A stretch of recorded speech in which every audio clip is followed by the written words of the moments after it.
Work. I sat and watched the beginning of Entertainment Tonight, and they had the episode with the. It's probably it's most likely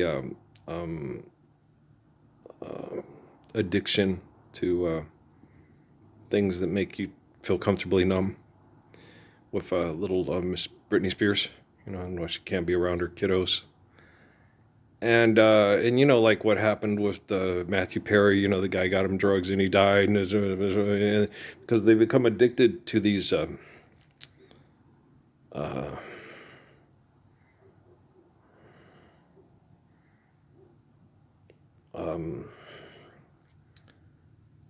these drugs. It happened with Michael, to get up to go. Same with Elvis, to get up to go to the bathroom.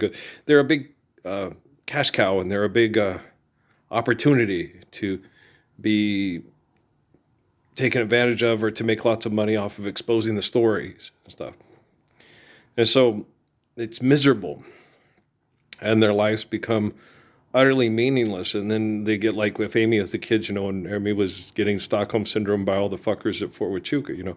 This place is a prison, and we gotta kill ourselves and kill the kids to get them out of it, because the kids will have to suffer it too. And I was like, it doesn't work that way, Amy. It's a molecular similitudes. If there's people that are related to you, they'll have sex and form bodies, and then the little soul will be trapped in a body in the same hell. So, it's like I used to tell her, at the Buddhist understanding is suicide is a temporary perception of a solution to a perpetual problem. Okay, and so I'm watching these kids act nuts over the little football game. It's I used to play sports, okay, but I never got as I remember that when we won field day and stuff in the service, and other things and stuff, and I had to go and do certain different things and stuff, and should have probably participated. Yeah, everybody knew I was when we were in the confidence course, I left everybody else. We won field day. I left everybody else. The next closest guy when we did the confidence course was like 45 seconds to almost a minute away. And they were like, damn, Parsons is like a acrobatic flying monkey, like Johnny Weissmuller. Yeah, yeah, yeah. But it was more of a nerve thing. You wanted to get through it because you were nervous about a lot of the physicality stuff, because I wasn't an aggressive jock, even though I knew I was an amazing jock. You still think, oh no, these other guys are so much better than me. That guy can do somersaults, he can do flips, he can do cartwheels, And so you don't think that you're going to be the best one. I was just naturally faster and could jump higher and have a better immune system and a better cognitive. I'm just. I didn't realize I was a superior human being in so many facets my whole life, because I hate to be involved in competition, because they hate you and they try to kill you and they try to abuse you, and and the coaches hate you. They hate you. Well, because the coaches do things that are archaic, aggressive, and abusive, and you explain it to them and they get pissed. You think you're so smart, you're so cocky, you're a know-it-all. It's like, no, you're just stupid. Okay, do it this way. No, that's a winning formula. Okay, tell that to Daryl Stingley. Tell that to Jack Tatum. Tell that to John Matuzak. Tell that to Lyle Alzao. Okay, tell that to Ben Johnson. Tell that to Flojo.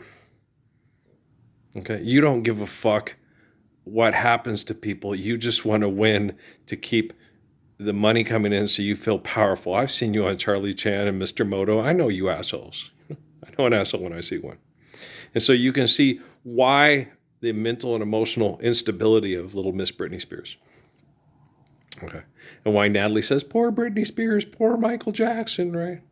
But she doesn't say poor Ralph Earl Parsons Jr. She just tells me, I talk to you because I feel sorry for you, because I think you're crazy. And I'm like, you're kidding. You think I'm crazy? You think I'm crazy? Okay. What about your foster parents? What about everybody else that lies to themselves and says, "Oh, Jesus is a magic God in the sky. I'm gonna go live with. If I do everything to the best of my ability, I won't be able to do it to my best because I'll never be as good enough. But because I believe He's God and try my best, He'll take me to a magic pixie land in the sky." You believe that shit, okay? And I'm crazy, okay? Because I don't believe that shit, right? No, I don't believe that shit at all. They had that thing where I watched with the little Asian kid who had the Shapiro with the McAllister or whatever. And they're like, why is this a powerful conversation? The guy's declaring Jesus is God. The other guy's saying God, Jesus isn't God. Okay, but they both like lots of money by manipulating people with what they say about to be or not to be. That is the question. Okay. Why is it powerful for two people that lie to themselves and then lie to others over money to have a public conversation? You think it's a powerful conversation because you want to make money off of promoting the conversation so lots of people will watch it so you can make advertising dollars, right? And you think that's powerful, right? Wow. And I have no advertising dollars, and I don't see my conversations as powerful. I see them as intelligent, humble, enlightening. I have to talk to a lot of egomaniacs. So, I yelled at yesterday in my head, by Max and Emmy's mom. So you act more like a rotten little, mean little, snarky scientist, and you're starting to act just like him. And no, I'm not. You are. You made the goofy AI movie with the violence and the gratuitous violence with all the sexy guys and the pretty, pretty, pretty boys you call friends, Mrs. Hotel California. I don't want to fucking hear about it. I'm getting my balls beaten in, but I have to fucking breathe Roundup, breathe diesel fuel because people still have to pay their bills to the bank that promotes your watching your Spider-Woman thing at the fucking movie theater. Oh, it's just background noise. I don't want to fucking hear it. Okay? Yeah, what? Okay, if I say this all in my bedroom voice, thank you for calling Southwest Airlines. This is Earl. Can I help you? Jennifer, what the fuck is wrong with you, and why are you doing this to Max and Emmy? And why are you engaging in activity that's making Brittany go off the fucking rails and pop pills and drink booze? And she wants to she just wants to get out of the house because she feels insane and she feels self-destructive. So she wants to go to the restaurant so people will see what's going on and they'll try to find ways to, seem to me you live your life like a candle in the wind, never knowing who to turn to when the rain set in. Or would have liked to know you, but I was just a kid. Well, no, I'm an old man. But the thing, I'm not an old man, I'm middle age. Yeah, I'm not as old as I feel. But I'm recovering. What Sun Yat-sen and DC Suzuki said to do was we're going to spend 6 months reminding the muscles we're alive and cleaning out the toxins at a slow pace so it doesn't make me sick. And I won't. So I'm doing one set and if I'm real tired, like when I worked on the stuff today out in the sun, I don't know if I probably will because they make me feel better. So one set a day of resistance training, arms and legs, chest, back, shoulders, and button abs every day. You can't really do enough if you're doing just manageable things for your button abs because button abs are very important. So I do my button abs exercises. And then they said, well, after 6 months that we remind your body that you're still alive and we restore the muscles patiently and slowly. You live to be 104, maybe more. You're going on 60. So you got plenty of time. So, and don't let vanity or ego turn you into, I got shredded for doing this. And no, don't do anything excessive or compulsive. You're still dealing with getting chemicals out of the body, and you have to do it patiently because the institutions that are torturing you with linguistics and it's a law, they can do this, it's unacceptable, anybody want a cup full of lead and all that crazy bullshit. So I know what I'm doing. Jennifer Lopez doesn't have a clue of what she's fucking doing.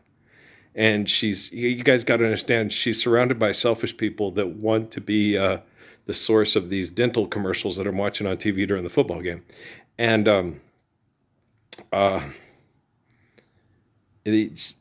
when you're surrounded by selfish people that don't want to hear the truth or be faithful because it will end their delusions of manipulation and power and authority and problem solving, they listen like shit. $, hit. Selfish people listen like shit. A dollar, they got hit by the dollar sign. And the dollar sign makes them feel powerful and influential. And it affects really nice people. My brother-in-law, Jerry, he works hard. He bodybuilds and he's a hard worker. And he's charismatic and attractive. And so this kind of dysfunction makes people like Jennifer and Jerry feel like they've worked hard and accomplished things they've worked hard for. And the thing is like, no, I was better at. Like, okay. You saw the picture I showed yesterday of me and Patrick. I had movie star good looks. And if I focus, every time I did focus on getting back into good shape and being healthy and trying to be as healthy as I could, and then I always wanted to go to Flagstaff to get the hell out of Phoenix and the pollution and the crime and the congestion.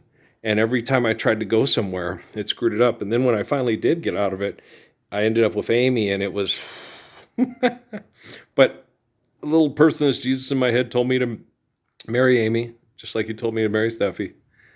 It was actually Adam and Eve told me to marry Steffi, and that it was important. And I was like, why am I marrying people that I feel like, this is not a good idea? With Law, yeah, I felt it was a good idea, but she would not step outside of her mother's manipulation.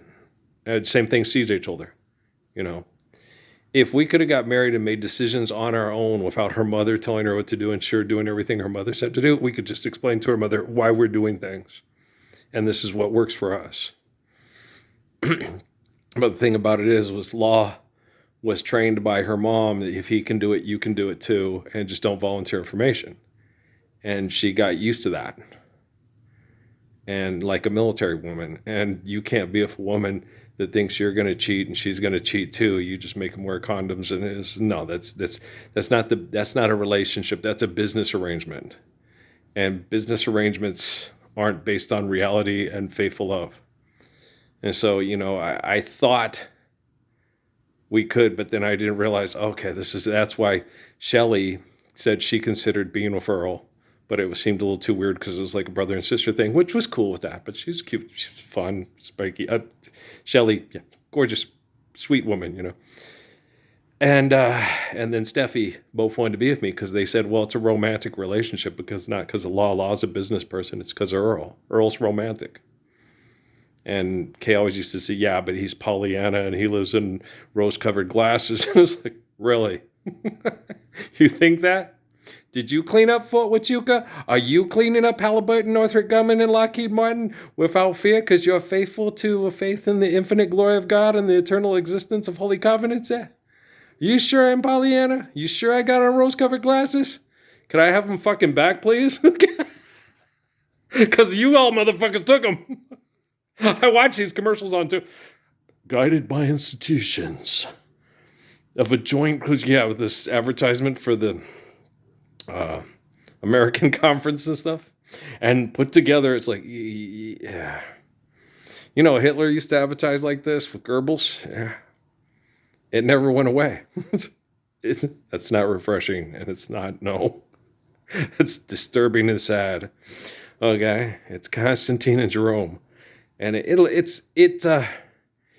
was meant to end because they'd have to invent devices to keep themselves safe from each other's manipulation, lie, and propaganda. And when you get technology to be supremely intelligent to the people that use propaganda, lie, and manipulation to be in control and powerful and stuff like that, the technology is going to go towards the real source. That's why I'm the 13th, 22nd Redeemer of Islamic prophecy. And it was one of the hardest things was like, you guys got to understand, when I talked to El Hajj Malik El Shabazz during that semester in school. We were both living lives. He knew who I was, 13th, 22nd Redeemer. He's talking to me, and the way we talked, he thought I was a black man. And I'm trying to talk to him, and he's not being able to talk me into what he wants me to say. And I'm like, you talk to the Redeemer, and you're trying to talk him into being what you want him to be instead of listening to him? And at that time, I didn't give any personal information. He is sharing personal from me, but Stephanie was black, homosexual, and lying to the state to abuse me and Patrick to have us live in the ghetto. And I was cleaning up the ghetto patiently and kindly so the people and the children in my apartment building could feel safe from criminals. So we were a lot alike. He just didn't listen very good.